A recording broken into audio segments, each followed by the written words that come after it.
কবর খুব একাকিত্বের জীবন। আসলে মৌতের যে যন্ত্রণার কথা আমরা বলি না, এটা সবচেয়ে বড় বিষয়টা কি জানেন? এর শারীরিক কষ্ট তো আছেই, এই যে দুনিয়ার সবার থেকে বিচ্ছেদ, এটাই হচ্ছে যন্ত্রণা। সবার থেকে বিচ্ছেদ না, সবার থেকে বিচ্ছেদ হয়ে চলে যেতে হয়, এটা সবচেয়ে বড় যন্ত্রণা। মানুষ একা থাকতে চায় না, জেলখানায় যে মানুষকে বন্দী করে রাখে না, ওই একাকিত্বের কষ্টে মানুষ ভোগে। একা একা, আমি একা, কেউ নেই আমার সাথে। এটাই, এর উপর যদি আবার টর্চার করা হয়, রিমান্ড দেওয়া হয়, তাহলে কি অবস্থাটা হবে বোঝেন। এই হলো কবর, এই হলো কবর। একটা ঘটনা বলে শেষ করে দেই, যে একজন ব্যক্তি মারা গেছেন, আর মুসা আলাইহিস সালামের সময় বানু ইসরাইলের কোন এক নবী, আমি ঠিক নাম বলতে পারবো না যে কোন নবী, কারণ নামটা হাদিসে আসে নাই, কোন একজন নবী আল্লাহর কাছে দোয়া করছেন, আল্লাহ মৃত মানুষের সাথে আমার একটু কথোপকথন করায় দাও, আমি জাস্ট একটু কথাবার্তা বলতে চাই যে মৃত মানুষটা কেমন আছে বা তাদের অবস্থাটা কি আমি জানতে চাই। তো আল্লাহ পাক সেই ব্যবস্থা করে দিলেন। তিনি একটা কবরের কাছে গিয়ে দাঁড়ালেন, একজন মৃত মানুষ উঠে আসে। এটা সায়েন্স বিশ্বাস নাও করতে পারে, আমাদের কোনো মাথা ব্যথা নাই, ঠিক আছে। তো এবার তিনি তাকে জিজ্ঞাসা করছেন যে তুমি কেমন আছো, তুমি কেমন আছো, এই মুর্দাকে জিজ্ঞাসা করছেন। তিনি বলছেন যে আজকে থেকে প্রায় 500 বছর আগে আমার মৃত্যু হয়েছে। এই ব্যক্তি বলছে আজকে থেকে প্রায় 500 বছর আগে আমার মৃত্যু হয়েছে,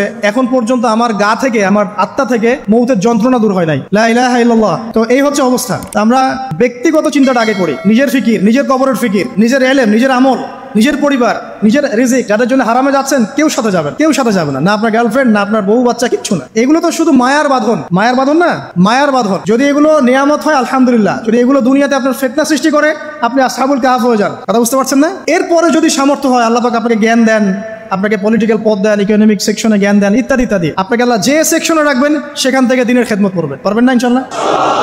ডক্টর হয়েছেন, রোগীদের ফিস কমায় দেন, ট্রিটমেন্ট ইজি করে দেন। হ্যাঁ, ডক্টর হন, একজন ভালো ডক্টর হন, কসাই হন, ইঞ্জিনিয়ার হন, একজন সৎ ইঞ্জিনিয়ার হন, চোর হন।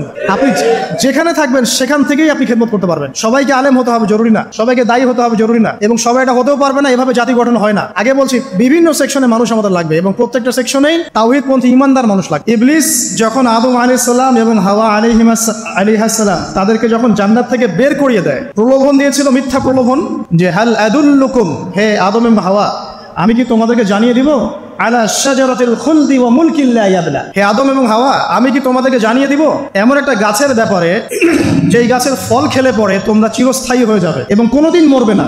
এই যে চিরস্থায়িত্বের টোপ আর অমরত্বের টোপ, এই দুইটা টোপ দিয়ে আমাদের পিতামাতাকে ইবলিস জান্নাত থেকে বের করে দেয়।